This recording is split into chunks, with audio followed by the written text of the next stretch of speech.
Lorsque Carl Jung écrivait à propos de la psyché moderne, il observait quelque chose de profond. La hâte n'est pas du diable. La hâte est le diable. Ce n'était pas qu'un simple jeu de mots ingénieux. Jung reconnaissait il y a près d'un siècle ce que la neuroscience ne fait que confirmer aujourd'hui, que l'endroit où nous plaçons notre attention façonne non seulement notre expérience immédiate, mais toute notre structure psychologique. La plupart d'entre nous n'ont jamais considéré l'attention comme étant plus qu'une faculté mentale de base, la capacité de se concentrer sur ceci plutôt que sur cela. Mais Jung comprenait l'attention comme quelque chose de bien plus conséquent, la porte d'entrée principale par laquelle l'inconscient et l'esprit conscient communiquent. Ce à quoi nous prêtons constamment attention construit littéralement l'architecture de notre psyché. Cette perspective, enfouie dans les volumineux écrits et observations cliniques de Jung, contient un avertissement qui est plus pertinent aujourd'hui que lorsqu'il l'a formulé pour la première fois. Votre attention n'est pas seulement disputée, elle est systématiquement manipulée, transformée en arme et retournée contre vous. Et les conséquences vont bien au-delà de la simple distraction. Jung a découvert que l'attention fonctionne à la fois comme symptôme et cause dans l'écosystème psychologique. Là où l'attention s'écoule habituellement, révèle les structures sous-jacentes de l'inconscient, mais renforce et consolide simultanément ces mêmes structures. Cela crée soit des cycles vertueux d'intégration psychologique, soit des cycles vicieux de fragmentation. Les conflits les plus intenses, notait Jung, s'ils sont surmontés, laissent derrière eux un sentiment de sécurité et de calme qui n'est pas facilement perturbé. Mais que se passe-t-il lorsque ces conflits n'atteignent jamais de résolution parce que l'attention est constamment redirigée ailleurs? Ce que Jung a découvert à travers son travail avec des patients offre un aperçu inquiétant de notre situation psychologique actuelle. L'écologie de l'attention. Jung comprenait la psyché comme un écosystème interconnecté plutôt qu'un assemblage mécanique de parties. Au sein de cet écosystème, l'attention fonctionne comme le nutriment principal. Tout ce qui reçoit de l'attention croît et se développe, tandis que tout ce qui en est privé s'atrophie. Cela explique pourquoi certains contenus psychologiques deviennent dominants tandis que d'autres reculent dans l'inconscience. Jusqu'à ce que vous rendiez l'inconscient conscient, écrivait Jung, il dirigera votre vie et vous l'appellerez destin. Ce processus de rendre l'inconscient conscient nécessite une attention soutenue, dirigée vers l'intérieur. Mais Jung observait une tendance troublante dans la vie moderne. L'externalisation croissante de l'attention, attirée vers l'extérieur par des forces technologiques et sociales, plutôt que vers l'intérieur pour l'intégration psychologique. Cette externalisation crée ce que Jung appelait l'inflation psychologique, une suridentification avec la conscience collective aux dépens du développement psychologique individuel. La personne dont l'attention est principalement captée par des stimuli externes devient progressivement aliénée de ses propres processus internes. Elle sait ce qui est tendance, mais reste étrangère à elle-même. La neuroscience moderne confirme les intuitions de Jung. Lorsque l'attention s'écoule constamment vers certains stimuli, les voies neuronales se renforcent en réponse. Le cerveau se remodèle littéralement autour de ce qui reçoit de l'attention. Cette neuroplasticité, qui devrait servir le développement psychologique, renforce plutôt des schémas de distraction lorsque l'attention est chroniquement externalisée. Les conséquences deviennent claires dans ce que Jung observait cliniquement. Les patients dont l'attention était principalement externalisée développait des schémas psychologiques distincts, un accès diminué au matériel inconscient, une réduction de la pensée symbolique, une projection psychologique accrue et une susceptibilité accrue aux mouvements de masse et aux psychoses collectives.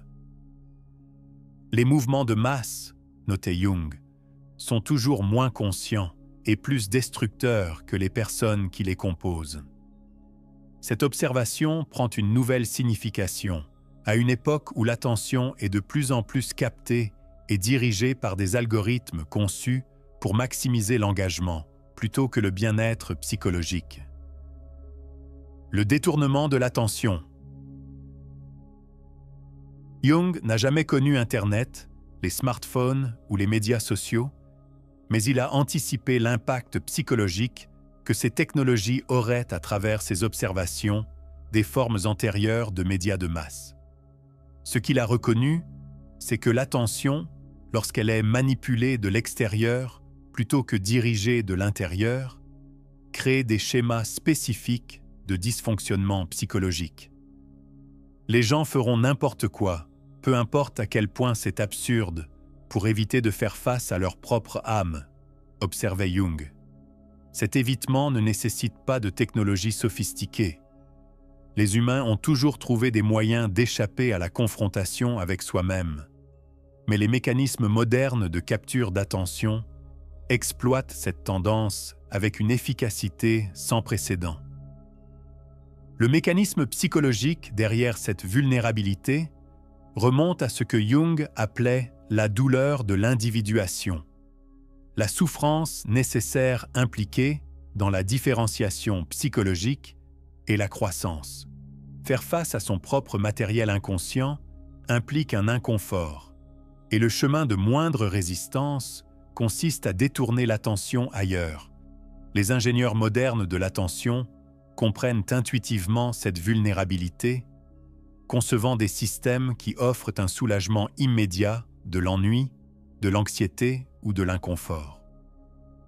Le coût psychologique de ce soulagement constant, cependant, s'accumule de manière que Jung aurait immédiatement reconnu. Fragmentation de la conscience, affaiblissement de la capacité symbolique et érosion de la souveraineté psychologique. Jung décrivait le développement psychologique comme non pas une évolution linéaire, mais une circumambulation autour du soi. Cette circumambulation nécessite une attention soutenue, dirigée à la fois vers les processus conscients et inconscients. Lorsque l'attention est systématiquement externalisée, cette circumambulation stagne, résultant en ce que Jung appelait la vie provisoire, existence sans profondeur psychologique ni engagement authentique. L'aspect le plus insidieux de la manipulation de l'attention est sa ressemblance avec le choix. La personne qui fait défiler les médias sociaux a l'impression de choisir librement de le faire, inconsciente des mécanismes psychologiques exploités pour capter et retenir son attention. Jung observait ce phénomène dans différents contextes, notant à quel point les gens confondent souvent compulsion et choix lorsque les forces inconscientes restent non reconnues. Vous voulez comprendre comment les avertissements de Jung sur l'attention s'appliquent à votre propre vie? Abonnez-vous pour ne pas manquer notre prochaine vidéo sur les applications pratiques de la psychologie jungienne. L'attention démembrée. La psychologie analytique de Jung distingue deux modes fondamentaux d'attention, la pensée dirigée et la pensée fantasmatique. La pensée dirigée est linéaire, logique et basée sur le langage. La pensée fantasmatique est associative, imagée et chargée émotionnellement. Les deux sont essentiels pour la santé psychologique, mais elles fonctionnent de manière fondamentalement différente. Les mécanismes modernes de capture d'attention ciblent principalement la pensée fantasmatique, tout en se présentant comme de la pensée dirigée. Le fil d'actualité des médias sociaux semble offrir de l'information, pensée dirigée, tout en engageant en réalité des réponses associatives et émotionnelles, pensée fantasmatique. Cette désynchronisation crée ce que Jung reconnaîtrait comme un état dissociatif, une séparation de la conscience de son fonctionnement psychologique réel.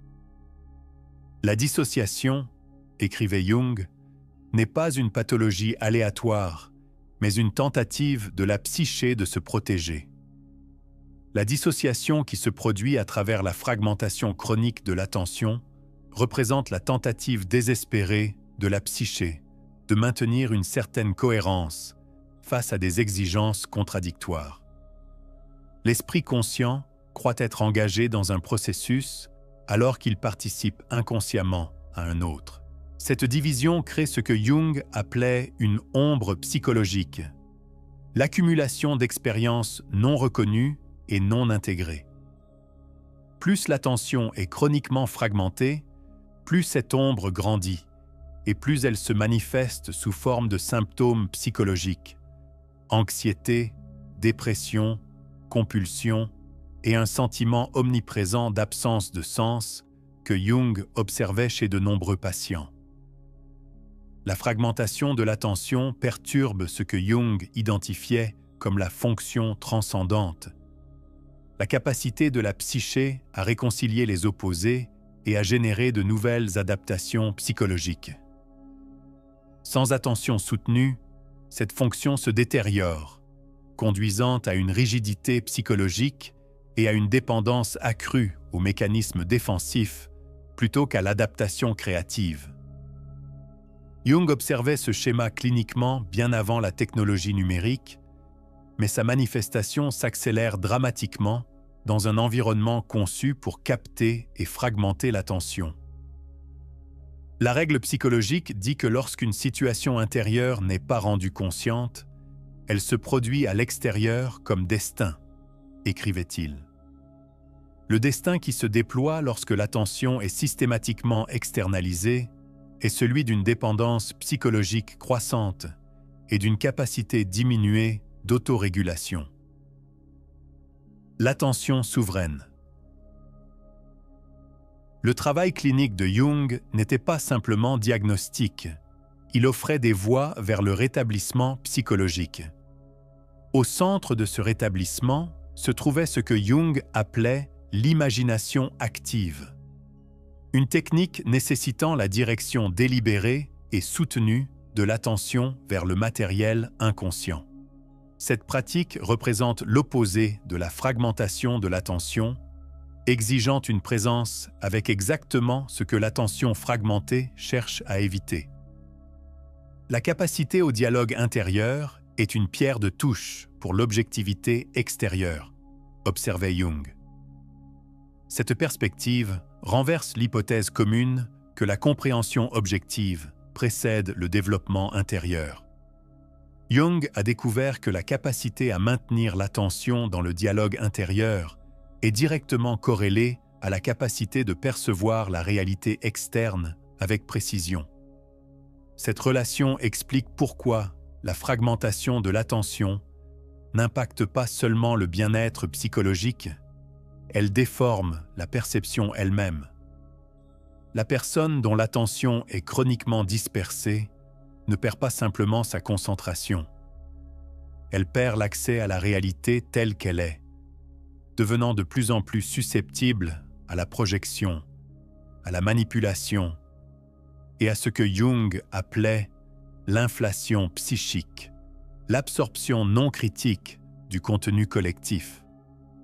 Le remède de Jung commence par un changement simple mais radical, la récupération de l'attention comme ressource interne plutôt que comme marchandise externe.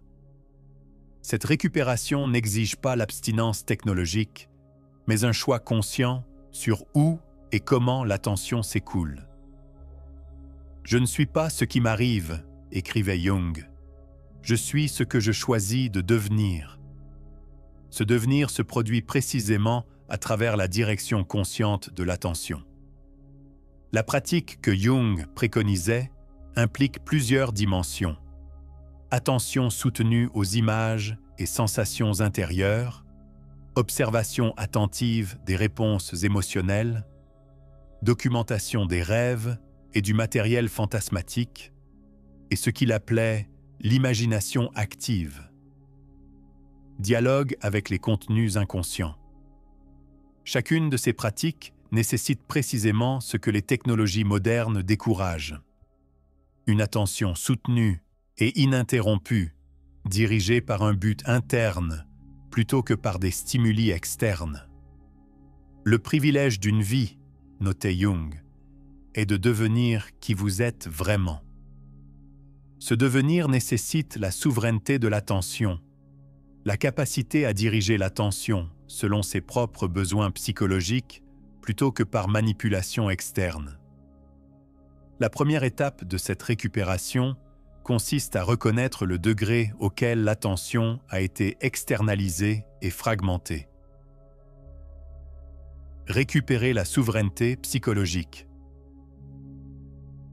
L'approche de Jung du développement psychologique fournit un cadre pratique pour récupérer l'attention dans un environnement fragmenté. Ce cadre commence par un changement fondamental d'orientation. De voir l'attention comme quelque chose à être capté par des stimuli externes, à la reconnaître comme le nutriment essentiel de la croissance psychologique.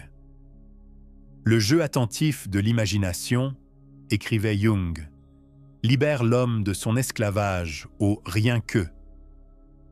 Ce « rien que » représente la perspective matérialiste réductrice qui réduit l'expérience psychologique à de simples décharges neuronales ou échanges chimiques. L'attention, correctement dirigée, révèle la riche dimension symbolique qui donne à l'expérience humaine sa profondeur et son sens. La récupération pratique commence par ce que Jung appelait l'attitude symbolique, une perspective qui voit au-delà des apparences littérales pour atteindre les réalités psychologiques qu'elle représente. Cette attitude nécessite de ralentir, une volonté de demeurer avec l'expérience plutôt que de la catégoriser ou de l'écarter rapidement. Jung observait que les patients qui développaient cette attitude symbolique démontraient une résilience psychologique remarquable, même dans des circonstances externes difficiles. L'orientation symbolique leur permettait de s'engager avec le matériel inconscient de manière productive plutôt que d'être submergés par lui, créant une flexibilité psychologique là où la rigidité avait précédemment dominé. L'étape suivante implique d'établir ce que Jung appelait le contenant, un espace psychologique où des éléments contradictoires peuvent coexister sans résolution immédiate. Ce contenant est créé précisément par une attention soutenue à ce qui serait normalement évité ou rapidement jugé. La capacité à maintenir des perspectives, émotions ou impulsions opposées dans la conscience sans résolution prématurée construit la force psychologique. Plus la tension entre les opposés est grande, notait Jung, plus l'énergie qui en découle est grande. Cette énergie, correctement contenue par une attention soutenue, devient la force motrice du développement psychologique plutôt qu'une source d'anxiété ou de compulsion. La personne qui peut prêter attention aux conflits internes sans échappatoire immédiate gagne accès à une énergie créative inaccessible à l'attention fragmentée. Enfin, Jung soulignait l'importance du rituel, non pas comme répétition vide, mais comme création délibérée de schémas attentionnels significatifs. Dans tout chaos, il y a un cosmos, écrivait-il. Dans tout désordre, un ordre secret.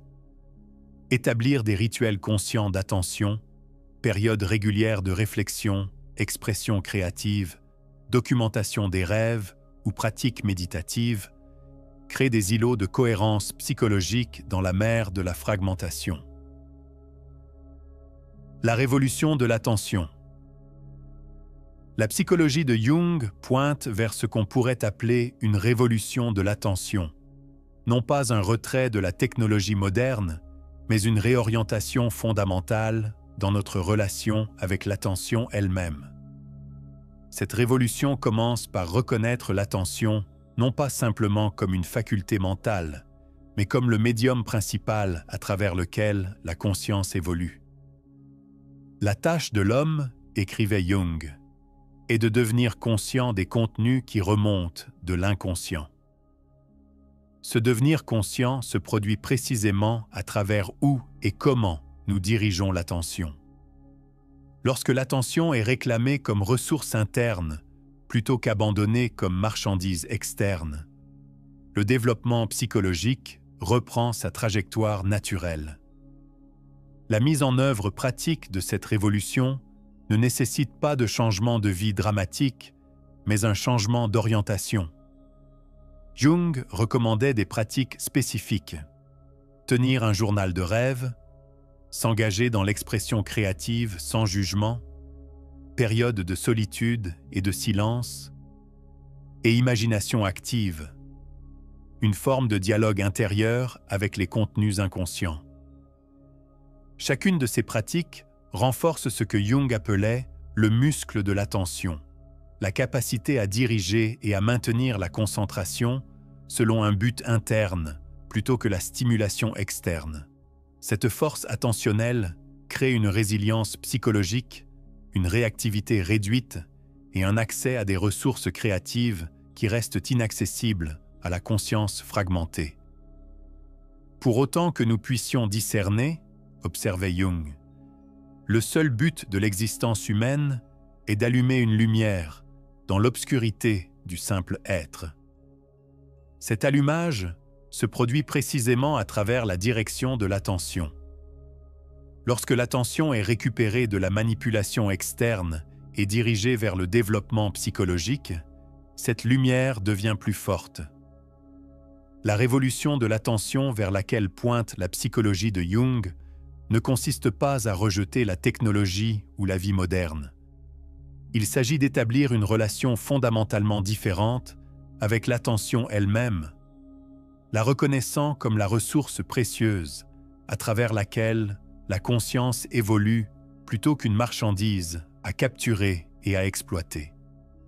La chaussure qui va bien à une personne, écrivait Jung, sert une autre. Il n'y a pas de recette pour vivre qui convienne à tous les cas. Cette reconnaissance pointe vers la nature profondément individuelle de la récupération de l'attention. Chaque personne doit découvrir son propre chemin vers la souveraineté attentionnelle basée sur sa structure psychologique unique et ses circonstances de vie. Ce que la psychologie de Jung rend clair, cependant, c'est que cette récupération n'est pas optionnelle pour ceux qui cherchent le développement psychologique. Il n'y a pas d'accès à la conscience sans douleur, observait-il. La douleur de retirer l'attention des stimuli addictifs et de la diriger vers des contenus psychologiques négligés est réelle mais nécessaire pour une croissance authentique. La récompense pour cet effort est ce que Jung appelait l'individuation, le processus par lequel une personne devient psychologiquement entière plutôt que fragmentée. Cette globalité se manifeste par une flexibilité psychologique accrue, une projection réduite, une plus grande régulation émotionnelle et un accès à des ressources créatives qui restent indisponibles à l'attention dispersée. Le choix que Jung présente est dur mais clair. Soit l'attention devient le médium par lequel la conscience évolue, soit elle devient le moyen par lequel la conscience est manipulée et contenue. Il n'y a pas de terrain neutre. Chaque moment d'attention s'écoule soit vers la souveraineté psychologique, soit vers la dépendance et la fragmentation. Votre vision deviendra claire, écrivait Jung, seulement lorsque vous pourrez regarder dans votre propre cœur. Qui regarde à l'extérieur rêve, qui regarde à l'intérieur s'éveille. Dans un monde conçu pour capter l'attention et la diriger vers l'extérieur, ce regard intérieur devient non seulement une pratique psychologique, mais un acte révolutionnaire La récupération de la ressource la plus précieuse que nous possédons est le médium par lequel nous devenons pleinement humains. La personne qui maîtrise son attention ne gagne pas seulement des avantages psychologiques, elle récupère la capacité de choix authentique dans un monde conçu pour la limiter. Comme Jung l'a reconnu il y a près d'un siècle, la liberté psychologique ne commence pas avec les circonstances externes, mais avec la souveraineté interne. Et cette souveraineté commence précisément par la direction consciente de l'attention.